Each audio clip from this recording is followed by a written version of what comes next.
Le Grand Sport et Johnny Lérivin qui nous a rejoint en plateau. Bonsoir Johnny. Bonsoir à tous. On va d'abord dans la fraîcheur de la forêt de la Plaine des Palmistes. Oui, à la Plaine où il faisait beau ce matin et là où se dispute traditionnellement le championnat régional de cross-country. L'événement a encore fait le plein avec près de 900 participants engagés dans les 9 courses. Et les plus suivis, c'était bien sûr les courses élites, notamment le cross des hommes qui a été très bien lancé mais pas très bien terminé. On voit tout ça sur des images de Willy Fontaine. La Plaine des Palmistes, à nouveau terre de cross. Après une année sans, on constate dès le départ de vives envies de se jauger sur ce parcours très varié. Mais devant, la sélection se fait dès la première boucle, juste avant l'entame de la partie qui monte sec. 3 hommes se tirent déjà la bourre, Ronan Barieux, Rudy Barré et Orlan Ayaden. Pour les autres derrière, c'est plus difficile et même douloureux pour le Mauricien James Labonne, entorse à la cheville, évacué sur le dos de Jean-Luc Prianon. À un tour de l'arrivée, Barré et Ayaden vont accélérer et Barieux lâcher prise. Eux, ils avaient la vitesse de piste, tout ça, et comme moi, je ne prenais pas spécifiquement la route, mais il y avait une différence. Et donc, j'essayais de tenir, et à la fin, quand ils ont mis un coup, c'est un peu difficile à raccrocher. Et alors que tous attendent un sprint final entre Barré et Ayaden, ça va s'embrouiller sur la ligne d'arrivée sur le nombre de tours effectués. Barré force presque la rubalise pour passer la ligne d'arrivée, alors qu'Ayaden, leader à cet instant, poursuit tout droit. Incompréhension et frustration. Donc l'arrivée était à 2 mètres de moi. Il y avait du rubalisme, donc c'était fermé. Et le couloir droit était ouvert, donc forcément j'ai continué à droite et ça suivait derrière. Donc après, côté sportivement, tout le monde a bien vu que je suis premier. Côté administratif, on verra bien. J'avais ramassé pour le dernier sprint final à l'arrivée, mais ça n'a pas pu parce que c'était fermé le parcours. Dommage pour le public, pour les spectateurs. La commission d'appel va privilégier la morale sportive plutôt que le règlement et de ce fait désigne Orlan Ayaden vainqueur et champion de la Réunion devant Rudy Barré. Chez les élites dames, beaucoup moins de pagaille. Comme attendu, Anaïs Kemener, la championne de France de marathon, va dominer la course, plus à la bagarre avec les juniors garçons qu'avec Emma Métros, sa plus proche poursuivante.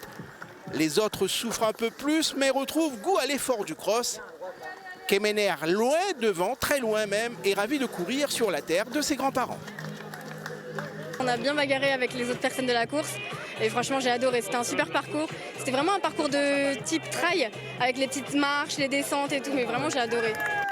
Et elle va logiquement s'imposer avec 1 minute 14 d'avance sur Emma Métros, qui reste donc championne de la Réunion de cross-country. Championne de la Réunion, je suis quand même contente, je l'avais déjà il y a 2 ans.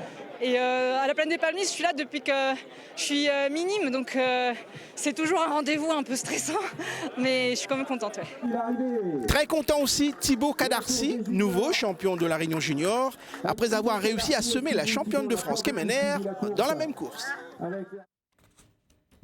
Allez, on passe maintenant du cross au trail avec les Seychelles qui vont organiser le premier trail de son histoire. Oui, l'idée avait germé en 2020, mais rangée donc à cause du Covid. Elle est donc relancée cette année. Il s'agit d'un trail nature qui va entre autres passer par les sentiers du Parc national. Les détails dans ce reportage avec Willy Thévenard. Les Seychelles, ses plages sublimes et bientôt son premier trail nature. Dans 3 mois, l'archipel ouvre ses sentiers et ses montagnes aux amateurs de course en plein air avec une épreuve de 25 km tracée entre la côte nord-ouest de Mahé et Grand-Anse.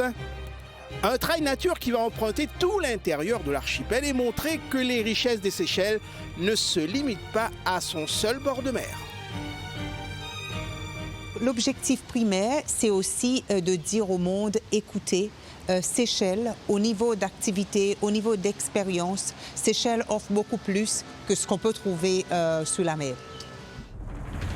Et cela devrait se voir tout au long du premier Seychelles Trail Nature qui passera entre autres par les sentiers du Parc national ouverts pour l'occasion. Les nivelés de la course sont plus modestes qu'à La Réunion, le point culminant plafonne à 600 mètres d'altitude, mais selon les organisateurs, leur trail sera tout sauf une balade de santé. On a effectivement des dénivelés qui sont relativement modestes, mais avec des sentiers qui montent droit dans la pente et qui permettent effectivement des efforts suffisamment soutenus pour faire assez mal. On a l'impression que les Seychelles, c'est uniquement la plage. Je pense qu'on aura quand même affaire à des coureurs qui sont confirmés, qui ont déjà un beau passé de trailer, dans le sens où nous avons des portions qui sont relativement complexes et parfois difficiles à passer. Le trail des Seychelles se déroulera dans le strict respect des zones protégées. De ce fait, la participation à cette première édition sera limitée à 400 concurrents et tous les athlètes de l'océan Indien y sont conviés. La charité commence à la maison, donc la charité va commencer dans l'océan Indien. Donc on espère pouvoir justement avoir nos confrères réunionnais, mauriciens, rodriguais et l'océan Indien, juste pour nommer certains, les Comoriens, pourquoi pas, Maoué, donc chez nous, aux Seychelles, pour cette toute première de trail. L'appel à participation est d'ores et déjà lancé. Les inscriptions seront ouvertes à partir du 25 février. Le premier Seychelles Trail Nature se déroulera le 13 mai prochain sur l'île de Mahé. De jeunes boxeurs réunionnais ont brillé maintenant dans un tournoi de Muay Thai en Thaïlande. Oui, partis à 10 participer à la Coupe de Thaïlande de Muay Thai. Ils sont revenus avec 9 médailles, dont une d'or, une première expérience à l'international qui a ravi tout le groupe. Avec Florence Bouchou, on les a accueillis à leur arrivée. Ils sont presque tous rentrés médaillés et fiers d'avoir bien représenté la Réunion à la Coupe de Thaïlande Muay Thai, version WBC. Là-bas, leurs combats sur le ring ont été âpres et richement récompensés par 6 médailles d'argent, 2 de bronze et 1 médaille d'or pour Lucas Trulès. Au royaume de Siam, le jeune boxeur du Chaudron s'est imposé contre un Américain. Il y avait du niveau, on s'y attendait, on s'est préparé pour et voilà, on est parti pour gagner. On est revenu en gagnant. Sur les rings surchauffés de Thaïlande, les jeunes Nakmoué réunionnais ont été 6 à se hisser jusqu'en finale de leur catégorie pour échouer de très peu, comme Déborah Jougou. Bonjour à tout le monde. J'ai passé à côté de la victoire. Passé de 3e round, j'ai lâché un peu, mais j'ai passé à côté de la victoire. De l'argent comptant aussi pour Niad Nassibou et Raphaël Rayapin, le plus expérimenté de toute la délégation Réunion, ravi d'avoir pu reboxer à l'international.